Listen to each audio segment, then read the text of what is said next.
L'Assemblée va à présent entendre son Excellence Gila Salah Issa Gouaider, président de la Chambre des représentants libyenne. J'invite les services de protocole à escorter son Excellence.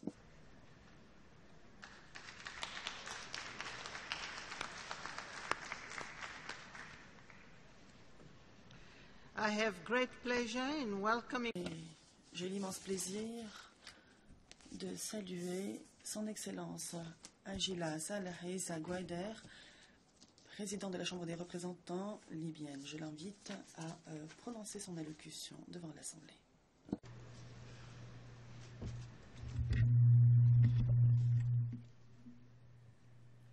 بسم الله الرحمن الرحيم. السيد الرئيس، أصحاب الفخامة، السيدة. Excellences, Mesdames et Messieurs, d'emblée, j'aimerais vous exprimer toutes mes félicitations pour votre élection à la présidence de la 69e session de l'Assemblée générale. Je suis persuadé que vous dirigerez les travaux de notre session de la manière la plus habile. J'aimerais également saluer les efforts déployés par son Excellence M. Ban Ki-moon, secrétaire général des Nations Unies, qui s'efforce de réaliser les objectifs de l'organisation et de promouvoir la paix et la sécurité internationale. Je le remercie tout particulièrement d'avoir appuyé et soutenu le peuple libyen au cours de la révolution contre la dictature et d'avoir apporté tout son soutien à la démocratie naissante à la suite de la révolution. J'ai l'honneur d'intervenir aujourd'hui devant vous, représentant le peuple libyen, et de vous transmettre ses ambitions, ses aspirations, sa douleur aussi, en vue de parvenir à maintenir la paix et la sécurité. Et j'espère que notre organisation pourra réaliser les aspirations de tous les peuples du monde. Ceux qui ont assisté aux événements de la révolution du peuple libyen contre les dictatures en 2011 étaient impressionnés par le courage, l'unité, la conscience et les capacités créatives du peuple libyen. Aujourd'hui, il ne fait nul doute que nombre d'entre vous sont choqués par ce qui se passe en Libye, par le bain de sang qui frappe aujourd'hui la Libye et la destruction injustifiée de propriétés publiques et privées. Certains doivent se demander où est le peuple que nous avons vu se soulever il y a 3 ans? Où sont les révolutionnaires non armés qui avaient inondé les rues pour défendre leurs droits?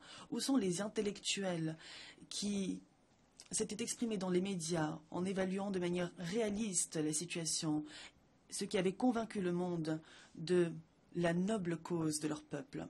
J'aimerais dire aujourd'hui que c'était le véritable peuple libyen qui ne pensait pas aux gains matériels. La seule aspiration du peuple libyen était de mettre fin à la dictature et d'ouvrir la voie à la démocratie pour assurer un futur prospère à tous les Libyens. Aujourd'hui, malheureusement, la Libye connaît une situation complètement différente. La plupart des militants ont quitté la scène politique.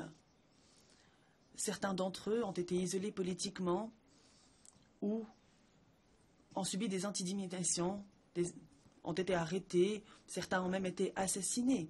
Ces crimes ont été perpétrés par des groupes armés qui ont décidé de neutraliser tous ceux qui s'opposaient à leur opinion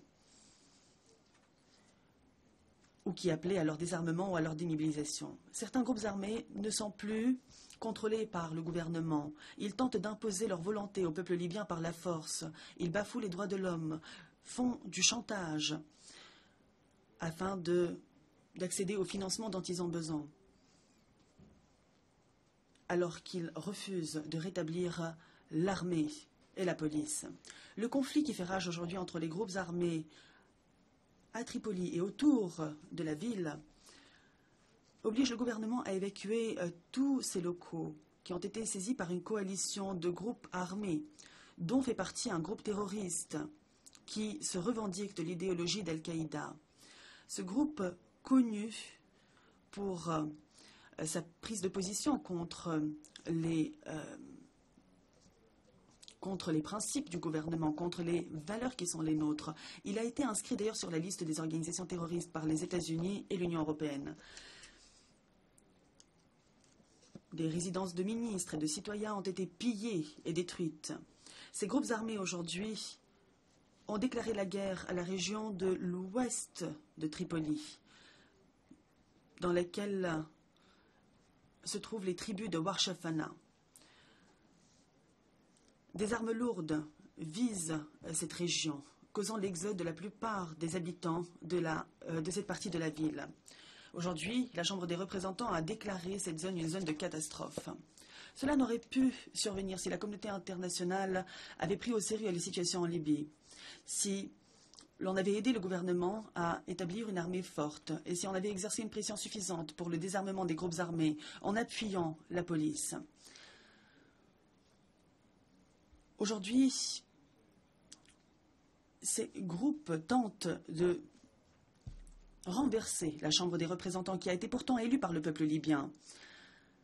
Ils visent à dérailler le processus de transition démocratique et renverser l'autorité légitime en formant un gouvernement parallèle. Le groupe s'est également livré à une persécution des activistes politiques, des défenseurs des droits de l'homme et des journalistes, des médias, empêchant les opposants à manifester dans la ville de Tripoli et dans d'autres villes. Ils ont recruté des agents dans les médias et certains chefs religieux radicaux pour inciter à l'assassinat des voix dissidentes et de ceux qui appuient la Chambre des représentants et le gouvernement. Le groupe qui s'est allié à Ansar al-Sharia, qui se revendique aussi de l'idéologie d'Al-Qaïda et qui se livre à des activités terroristes dans certaines villes libyennes, et notamment à Benghazi et à Derna. Des camps terroristes ont été établis pour les terroristes venant du monde entier, des terroristes venant de la Tunisie, de l'Algérie, de l'Égypte et du Mali surtout. Tout ceci avec une aide financière et médiatique qui vient de l'extérieur et qui vise à mettre à mal les autorités libyennes légitimes et à permettre à ce groupe de réaliser un coup d'État. Du haut de cette tribune aujourd'hui, je dis qu'il ne faut pas fermer les yeux sur les activités terroristes qui sont aujourd'hui menées en Libye. Ceci est inacceptable. Notre peuple ne peut pas tolérer plus longtemps les assassinats, l'humiliation, les intimidations, la répression des libertés, les violations des droits de l'homme. Tout ceci en se fondant sur des croyances qui sont fausses. La communauté internationale doit aujourd'hui appuyer les autorités légitimes et mettre en œuvre la résolution 2174 du Conseil de sécurité en imposant des sanctions afin que ceux qui entravent le processus politique, qui minent la sécurité, qui s'emparent des institutions d'État, doivent aujourd'hui répondre de leurs actes. La communauté internationale doit aujourd'hui lutter contre les effets du terrorisme en Afrique du Nord et dans la région du Sahel. Les amis de la Libye doivent aujourd'hui l'aider à rétablir l'armée et à lui apporter les moyens nécessaires pour mettre fin à ce bain de sang. Les amis de la Libye doivent l'aider à lutter contre le terrorisme et l'extrémisme qui s'étend aujourd'hui de l'Irak à l'Algérie. Mais cela ne saurait être réalisé sans la coopération des États concernés afin d'éliminer le terrorisme et de diffuser largement les principes de la tolérance et de la démocratie. L'incapacité à fournir des armes et une formation à l'armée libyenne dans sa guerre contre le terrorisme sert aujourd'hui les intérêts de l'extrémisme et exacerbe l'instabilité en Libye. Cela aura des répercussions négatives sur la stabilité de la région tout entière.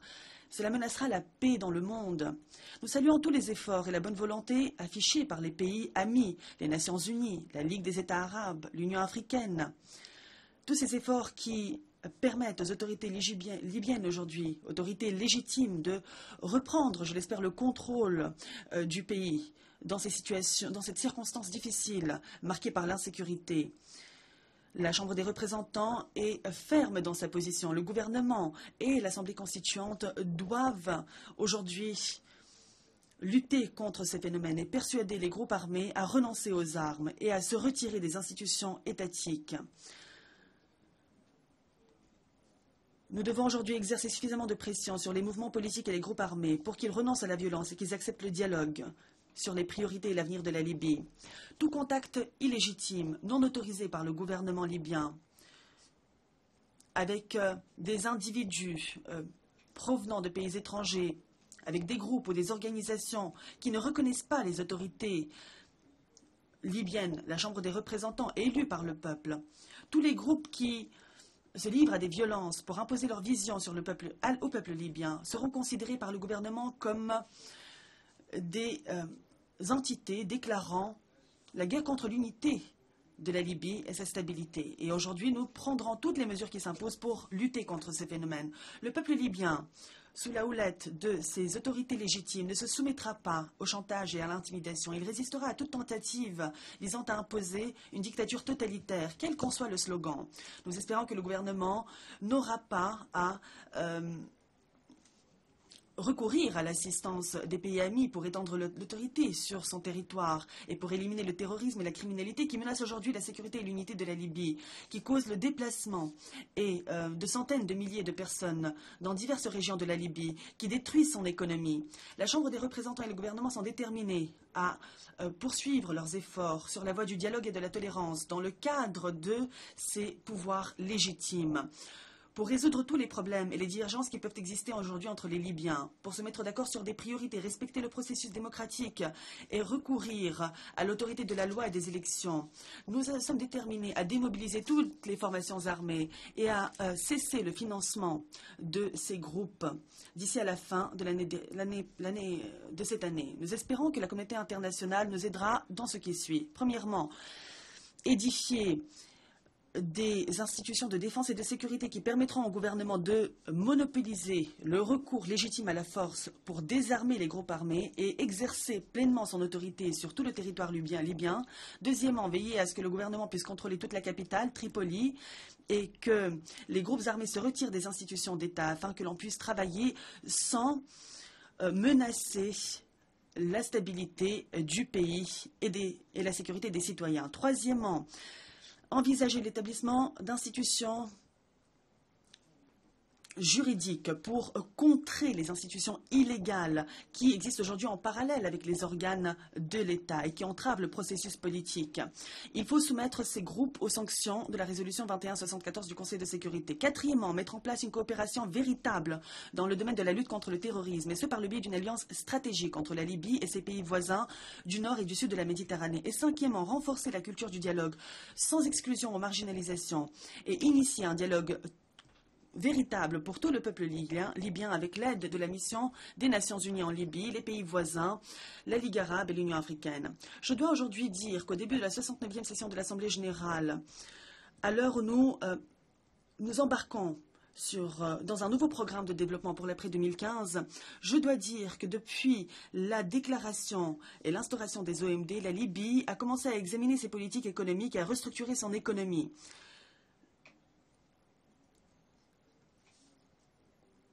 L'objectif étant de réaliser les objectifs du millénaire pour le développement. Cependant, la détérioration de la situation sécuritaire perturbe aujourd'hui l'économie.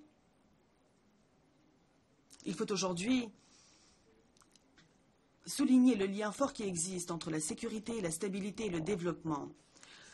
En effet, l'on ne saurait parvenir au développement sans la sécurité et inversement. Voilà pourquoi rétablir la sécurité et la stabilité en Libye est aujourd'hui la clé du développement. Nous devons faire en sorte que l'économie retrouve ses activités normales et que nous parvenions ensemble, tous les Libyens, à réaliser les OMD afin de pouvoir se préparer aux objectifs futurs, ceux qui vont être lancés pour l'après 2015. La Libye aujourd'hui espère que les Nations Unies et les pays amis l'aideront à rétablir la sécurité et à renforcer ses capacités militaires et sécuritaires, à rétablir ses institutions, afin que puissent être lancés des programmes de reconstruction et de développement. Nous espérons vivement que tous les pays qui le peuvent assisteront la Libye à récupérer les fonds qui ont été pillés et qui se trouvent aujourd'hui à l'étranger. Cela permettra en effet à la Libye de financer le développement et les programmes d'infrastructure, éliminant ainsi le chômage et absorbant les problèmes auxquels nous sommes confrontés aujourd'hui. Il y a énormément de travailleurs étrangers qui sont estimés à plusieurs millions de personnes et qui se trouvent dans les pays voisins, qui pourraient bénéficier au développement de la Libye. Nous devrions également contribuer à limiter l'immigration illégale vers l'Europe en établissant des conditions décentes de travail dans notre pays. Malgré les circonstances difficiles dans lesquelles se trouve la Libye aujourd'hui, nous ne pouvons pas oublier la tragédie du peuple palestinien et leur souffrance. Voilà pourquoi nous réaffirmons aujourd'hui notre condamnation de l'occupation israélienne et des pratiques auxquelles Israël se livre dans les territoires palestiniens et arabes occupés. Nous appelons à ce que le Conseil de sécurité apporte toute sa protection au peuple palestinien, à ce qu'il fasse en sorte qu'un calendrier soit établi pour mettre fin à l'occupation israélienne et pour garantir l'indépendance de l'État palestinien en tant qu'État souverain sur les territoires palestiniens dans leur ensemble, avec Jérusalem-Est pour capitale, pour permettre à la Palestine d'accéder à toutes les organisations internationales en tant que membre à part entière et pour que le peuple palestinien puisse retourner sur ces terres, des terres que les Palestiniens ont dû fuir. Le blocus qui se poursuit et les agressions répétées d'Israël contre la bande de Gaza, la destruction des infrastructures, tout ceci est une honte pour l'humanité civilisée. La communauté internationale devrait donc aujourd'hui s'engager à reconstruire Gaza et à empêcher que la destruction et les assassinats auxquels nous avons assisté se reproduisent. Assassinats qui ont été commis par l'armée israélienne. Voilà pourquoi nous appuyons aujourd'hui les gouvernements, la réconciliation nationale en Palestine, effort mené par le président Mahmoud Abbas. Merci beaucoup, Monsieur le Président. Au nom de l'Assemblée générale, je souhaiterais remercier le président de la Chambre des représentants de la Libye pour son allocution et j'invite les services de protocole à